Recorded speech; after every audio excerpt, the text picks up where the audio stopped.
So whatever that felt like, you're trying to copy.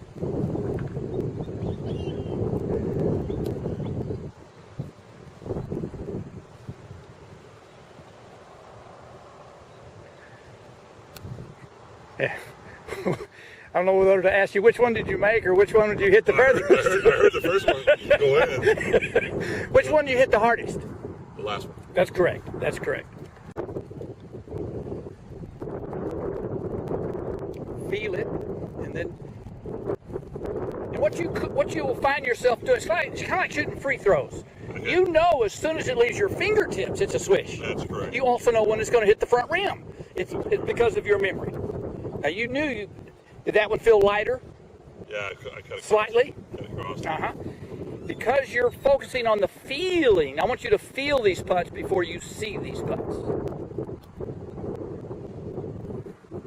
Good.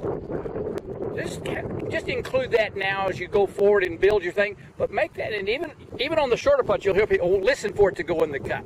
Yeah. Kind of keep, and all those are important. So that's first, Bill. We're going to look at Tiger's stroke in putting. Got a good setup, comfortable with stance. Has the Y position of the arms. As he takes the putter back, the length of his backswing is about right there. And as he comes through, it makes contact with the ball. His eyes are looking straight down. And this is the part that I want us to focus on, is what he does with his head, his spine angle, his posture, his eyes, as he finishes his stroke. So as the ball takes off, his eyes are still down. He's not turning to look and see the ball roll away. His eyes are still down, still down. The ball has left the screen. His putter's basically come to an end right there, and he still has not turned to look at the ball. He's holding his position. He's holding his spine angle. He's holding his finishing position with the putter. He's not recoiling back. And then he will start to turn to look, and as he turns, he's still holding his spine angle and his finishing position. So this is what I call putt, hold, look. And he will feel the putt before he sees the putt. So now we're going to look at your putting stroke. I like your setup. You have the same kind of a Y position in the arms and shaft. That's pretty normal. Feet, the stance, the width of the stance is fine. Eyes are over the ball. Everything looks really good there. As you take the putter back, you're keeping your core, your legs, your knees, your waist, your shoulder, everything's solid. You're just swinging the elbows. Backswing is here. As you hit the ball, your eyes are down. Starting to turn a little bit with the head. Starting to turn more. Putter's still moving, your head is moving with the follow through. And so when your putter finally comes to a stop right here, you've turned to look during that whole time. So your conscious mind is basically wanting to see and gather the visual information of the ball rolling towards the hole. And what Tiger does is he will be here with his eyes still down before he looks. And he'll hold that position. He'll let his putter come to a complete stop before he turns, and then he'll look. So this is what we had worked on a little bit with our cluster drill.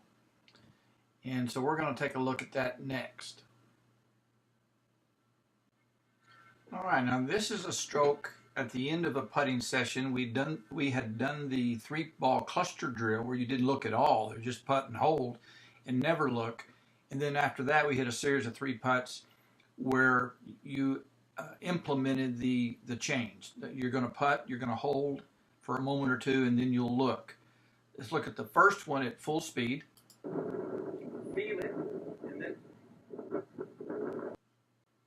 and then we'll watch this one a little bit more in slow motion.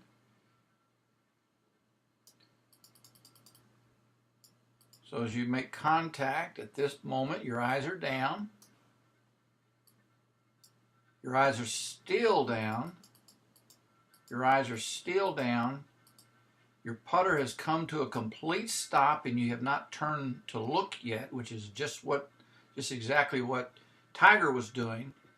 You're holding this position before you look, and what your subconscious mind is doing at this moment is subconsciously absorbing the feel of force that you used, and then you will associate that with a particular result, and that is what you need. You need to know the result of the putt, but you need to attach it to a memory of a selected force, an experiential force, and then after you've held that for a moment or two, you correctly turn and look. And while you're looking, you're not recoiling the follow through, you're holding it there. That is outstanding and a much better completed, fundamentally sound putting stroke. So just adopt that going forward, and over time, you're going to have a much better result in your overall putting. Right now, you're 3-putting once every 18 holes, and I want to get that closer to once every 36 holes. The guy ranked 100th on PGA Tour is 1 3-putt every 33 holes. So that's certainly within your capability with a little practice, and adding this to it will help. I really like your chipping technique. It's basically all of the standard fundamentals of chipping. Feet are close together, slightly open stance, choking down the club, hands in front of the ball so you have a little bit of shaft lean, weight on the left side, finishing with your weight on your left side, letting your chest swing to the target with your hands. So all of these are really good. I like the fact that as you come through, you're letting your head and chin swing, which is optimal for chipping. You want your head still on putting, but you want the head and eyes to move with the handle to the finish. So very good technique.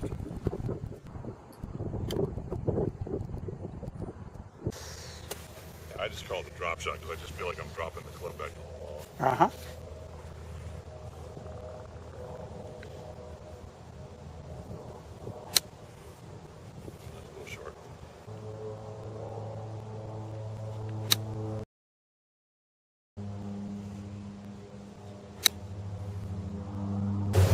I like the fact that you are trying different stuff, and you have found a comfort level with this club and doing what you want to do. I'll do it with like 3 or 4 clubs. Right. What I try to practice is, okay, if this is the distance, and that's going to work out to be 70 yards, whatever it is, then I'll take my pitching wedge and do the same distance, or same swing, get it 80 yards. If we were building a golf machine and not a human, and we could set that machine to do whatever we wanted to do, and it would automatically follow it. Yeah. Then we would get the sheet of paper out, and we would do some studies. Well, what do we want this ball to do that gives us the best chance to stop it close? And we would say, well, we want the ball to come in with a higher trajectory. We want to have so much spin. Okay, let's set the machine up to do that shot. Yeah. The machine you're using right now is not hitting that shot. Okay, I got you. If you did a 10-ball test, you would feel comfortable with all 10 here. Yeah. And not as comfortable with this, but this one might have a better result. Okay. So I want you to learn them both. Okay. So let's go ahead and take advantage of some trajectory, because if you can hit it harder, it's going to have more spin. I got you. And a higher trajectory, and give you better stopping power. You have to practice it so you feel like you can hit it consistently solid and on line. So with this breeze, you can go after it a little bit more, fraction more. Not a lot. This is not a full swing, obviously.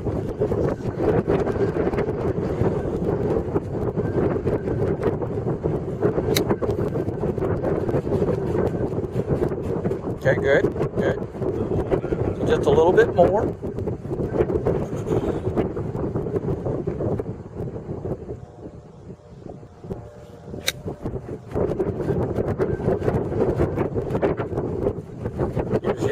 Now, obviously, we got a funny hump right there, but if normal.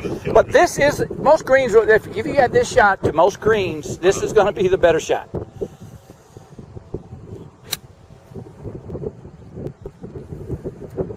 So the ball doesn't really care how comfortable you are. Yeah. It's just going to respond to the physics you give it. So you just need to become comfortable producing this physics with practice. And there's certainly less chance of decelerating when you have this club in your hand, because you can't. The chance of going too much becomes harder. 3 of those 3 putts this morning were pitching wedges where I just came down. I think I was trying to ease it. Yeah. I think I should just become more aggressive at it. I agree with this, particularly in this zone. Trying to ease it. Let's go after one a little bit. That's a good shot right there.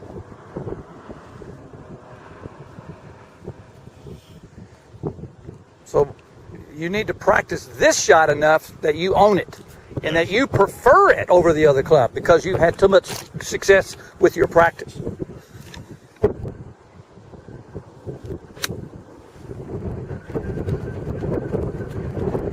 Just hit the next couple of balls, moving the ball forward in your stance, just maybe 1 or 1.5 balls forward. So the shaft isn't going to have as much lean, and you have to be a little bit more aggressive, possibly. Just want to see what that looks like.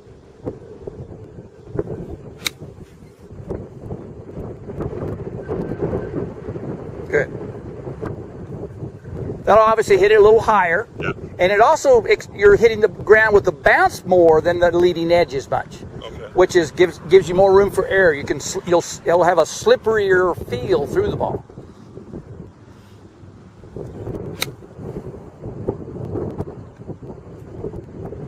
Also, you have less fear of being aggressive. Because It's just going to go straight up and not forward so much. But it also puts more spin on it. Now, you may not do this with this wind, but I want you to learn how to hit different shots with different ball positions.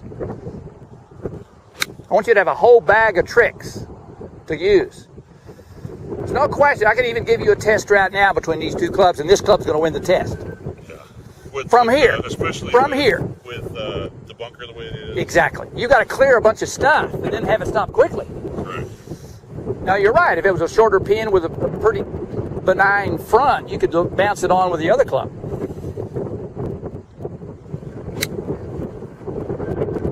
Yeah, that's just too good a swing not to use this shot. You know, I changed something 2 nights ago. Yes. Is I was here usually. Uh-huh. All I did is leave my hand and open that arm like that. And for some reason, it keeps me from doing this. Ben Hogan called that sunny side up. Yeah, okay. So Reaches up. Yeah, so I was like this, and I'd find myself in here. Yeah. And No, so I just kind of but we want the elbows down, not up, not out. And that worked. We don't want this. We want this. Yeah, I feel so much better. I don't know if you ever played volleyball, but that's how you bump a ball. Yeah, it's a huge difference in consistency. Yeah, it's going to be easier to keep the left arm's going to be better positioned in the backswing. Everything about it. Now, on a scale of 1 to 10, with 10 to being as fast as you could swing, we'd never want anyone swinging that fast. But arbitrarily, give me a number that you think you're swinging. Right now? Uh-huh. On that scale of 1 to 10. 5? No, 4 maybe. Oh. All I know is this. You have a perfect tempo somewhere. Okay. Let's say arbitrarily it's 7. Okay. On my little scale. So let's say you've discovered that 7 is your perfect tempo. That means that 8 is wrong. Yeah. It also means that 6 is wrong. Correct. So I think, now, obviously we're not hitting full shots. Yeah. But I like to see a swing where you crank it up 1 notch. So if you call it a 4, let me see if this next swing, I want it to be a little bit more aggressive. We're not trying to do an 8 or a 9. We're just doing a little bit more. Maybe if yours was a 4, it might be a 6 this time. It's just a little bit more speed. You're not really comfortable with that speed, but we're just going to try one. Just want to kind of see how things happen here.